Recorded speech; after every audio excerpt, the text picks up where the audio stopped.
Hi everyone, it's me again. So, today, well, it probably wasn't today, but yeah, the 18th of October, it's finally the appointment I've actually been waiting for forever.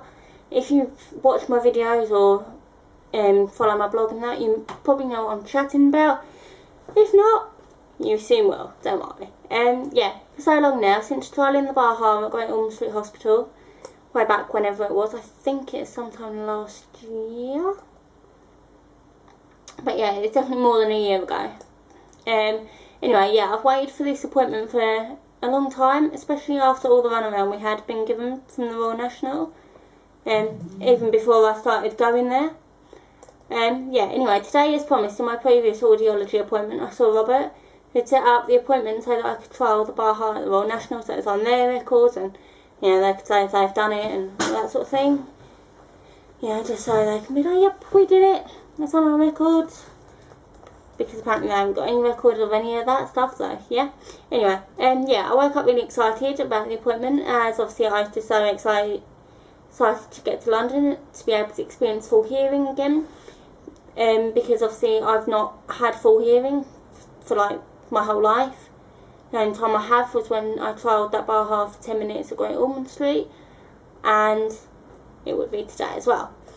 So yeah, I thought, well, you know, it'd be nice to escape my quiet little bubble world that I've been in for, well, the last 18 years now. I was also at the same time a bit nervous. Well, not nervous, but I can't think of the word I want to use, so I'm just going to use that one. Apprehensive? Might be apprehensive, I can't remember. But anyway, yeah. As I knew what was going to happen in this appointment, so I knew exactly what to expect from the Baha. But I was just feeling, whatever feeling we're going to use there, because I don't even know what it was.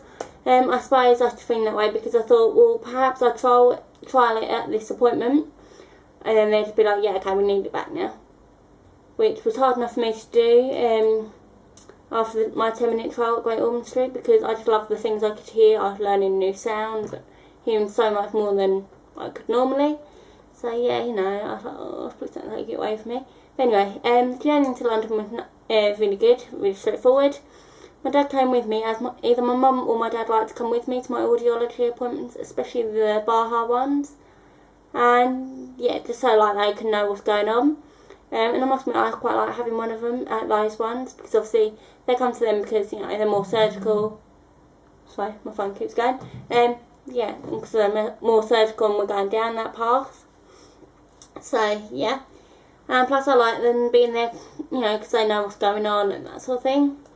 But anyway, getting back onto the topic, not that I've gone too far off of it this time. We arrived at the Royal National a little early for my appointment, but to me it felt like we've been waiting ages, like in the waiting room to be called through. But in all honesty, it most likely was like a matter of minutes or so, but to me it felt like forever, because I've waited for this appointment forever, really. Yeah. Robert came out and said hello to me before calling me through to begin today's appointment. I thought it's kind of weird but cool that Robert said he'd seen my little Facebook page, which I've got on Facebook, hence why it's a Facebook page. But yeah, I don't know why I said that really, but yeah. But yeah, my little page on Facebook that I set up to help other people with microtia and my other conditions, as well as raising awareness of microtia and bullying, as well as also raising awareness of Great Ormond Street. And yeah, and he'd seen my status about my last appointment that I had at the Royal National when he came in to talk to me and my mum, as like we didn't know what was going on with the Baha thing, because we were supposed to have had a follow-up from January when I saw Mr. Joseph, but that never happened, and no one ever knew what was going on with it. So one of the audiologists called him in, and he came and had a little chat with us and that. So yeah. So yeah, it's a bit weird when he said how he's looking at my page, and like when he saw the page, he recognised my little profile picture, and that he knew me, which that was only weird to me because I've never actually had anyone, especially like staff at hospitals that I'm under, because I'm under 3 at the minute. But she's 3, we're here. Yeah, and you know, I've never had any of them like say to me that they've seen anything I've done, such as my Facebook, my YouTube, which is this. Hello, what's that? Okay. Don't really need to answer that right now. Sorry about that. My blog or anything else I'm up to. But of course I really don't mind, because it's great if they know what I'm up to. Within reason, obviously. Yeah, anyway, he then went on to explain how the appointment has now been made for me to see the surgeon, Mr. Joseph, who I saw earlier this year, which was January. And then, like I said a few minutes ago, or however long ago it was, I never actually heard back about a follow-up appointment, which I was told at today's appointment that it's due to him taking his annual leave, and that the letter has gone in the post this morning for the 18th of November, which I still haven't got, but to be honest, by the time this video is up, I probably got the letter and had that appointment, but I'm going to get it up as soon as possible. I know I'm really slow at uploading, and I'm sorry. Yeah, anyway, which alone, that was great news for me, as I hadn't really expected that to have happened, and I expected us to be asking at this appointment, you know, and chasing it up again. Even better was that it's not too long wait, 'cause, you know, it's only like a month, so it's not that bad. Whereas normally I have to wait for a few months, so I was like, yes. So I feel exciting that, you know, things are moving forward, and I haven't really got to wait long. So I'm excited. So things are going to be moving forward now, so I'm dead excited about that. Yeah, Robert then explained that today's appointment was for the trial and that I was in the right place for it, at the Baha that is, which is always good to know when you're in ENT hospital and you're in an audiology bit, so that's great. Anyway, yeah, he asked if I'd been asked about the bilateral crossover, I think that's what it's called anyway, which I asked what that was because I hadn't, as far as I'm aware, I haven't heard of that one. And I wasn't sure if that's the same thing as the crossover which I've got in my left ear, but it's supposed to be on the right ear as well, but that didn't fit.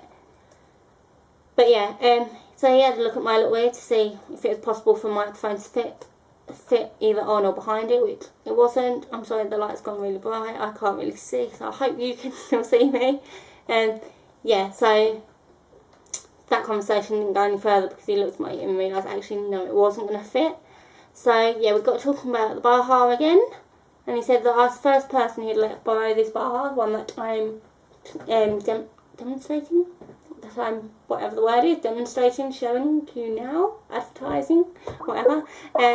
Yeah, but he'd never let anyone borrow this one before, as it cost £6,000, which is more than my car cost, and also my dad's 2 Vespa scooters.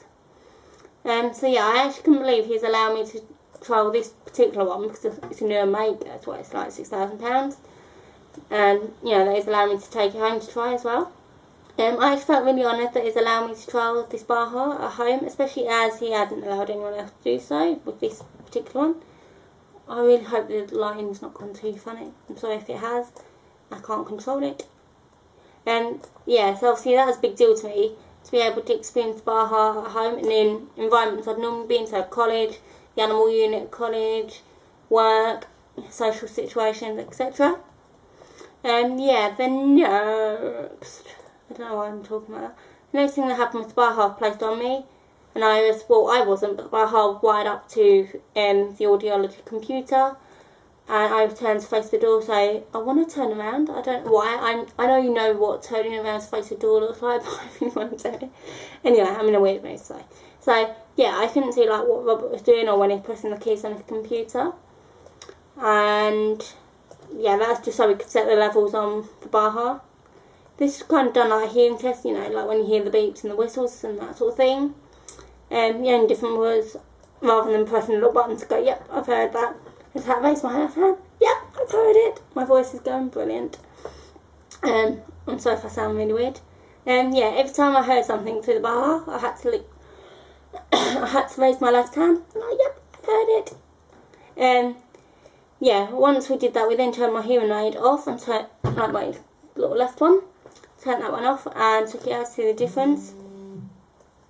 I'm sorry, someone ringing me. I'll just pause that a minute. Yeah, and took it out to see the difference. That way, well, my hearing aid then, yeah, I took it out, but my hearing aid decided to like go for a fly across the room, and kind of ended up under Robert's chair, which was kind of funny, but embarrassing at the same time. But hey, we knew it definitely turned off at that point.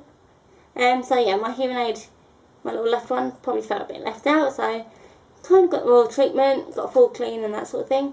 And then yeah, back to the Baha stuff. I was actually really surprised at how much I was raising my left hand, which was a good thing, or at least I hope so, because it just seems so weird to me, considering I've never heard anything in my right ear or on my right side, because it wasn't really an ear, but yeah.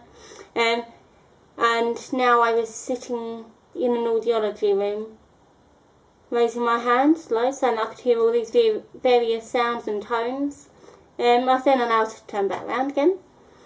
And Robert then turned the Baha on, which I was really excited about this bit, like, because, you know, I knew then I'd hear everything, so yeah. Once it kicked in and was activated, I noticed that my dad's voice was a lot louder, really, and a lot clearer, and it sounded really different to how it would normally.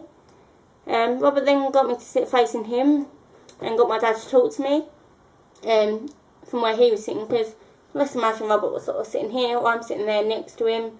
My dad was sort of sitting around here, so he kind of directly behind. It wasn't directly behind the Baha, but near enough. And yeah, I could clear as anything hear my dad's voice, which without the Baha on, like with my hearing aid or without it, I may have only just picked up little bits of what he's saying, or if I had heard the whole thing he was saying to me, it would have only been really faint. It wouldn't have been anywhere near as loud as it was. Yeah, or I wouldn't have picked up on it at all. I've then shown how, like, this bit's going to sound really boring to you, but to me this is all really exciting. So I'm sorry if it does sound boring, I'll try and get it done quick. I've then shown how to, like, turn the Baha on and off and adjust the volume, and how to change the battery and where it goes and all that sort of thing. I've then given, like, a little assessment diary questionnaire thing that I need to fill out, and that goes back to Mr. Joseph, my surgeon, at my next appointment.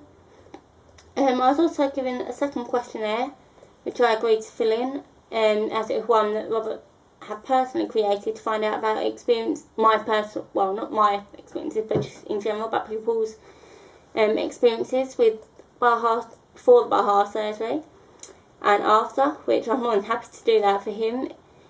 Even though it's not compulsory, I wanted to do it because I just think, well, if it helps his research and it helps other people, then that is all that matters to me. I've then told that by doing all of these appointments today has actually pushed me further along, so I'm getting closer to the surgery side of things, which is really exciting. As what would normally happen is you'd see Mr. Joseph, like I did in January, who's the surgeon, and then you'd get a follow-up appointment for maybe a few months later or whatever, and then you'd go along to like that appointment to like a Baha clinic, and then from there you'd be sent to see Robert to do what we did today, and then you'd go back to Mr. Joseph to say whether you want to go ahead or not. So yeah, by doing what I've done today, we've kind of skipped a section.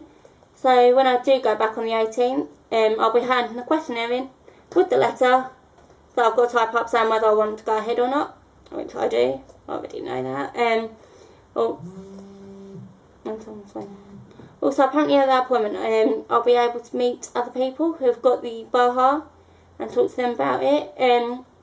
I will upload a video talking about my experiences with the Baha at some point, and yeah, I'm not sure when that's going to be, but it will be before my 2-week trial with the Baha's up, which kind of is like, well, it's a week tomorrow.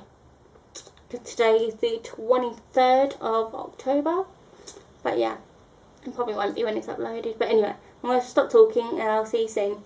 Bye!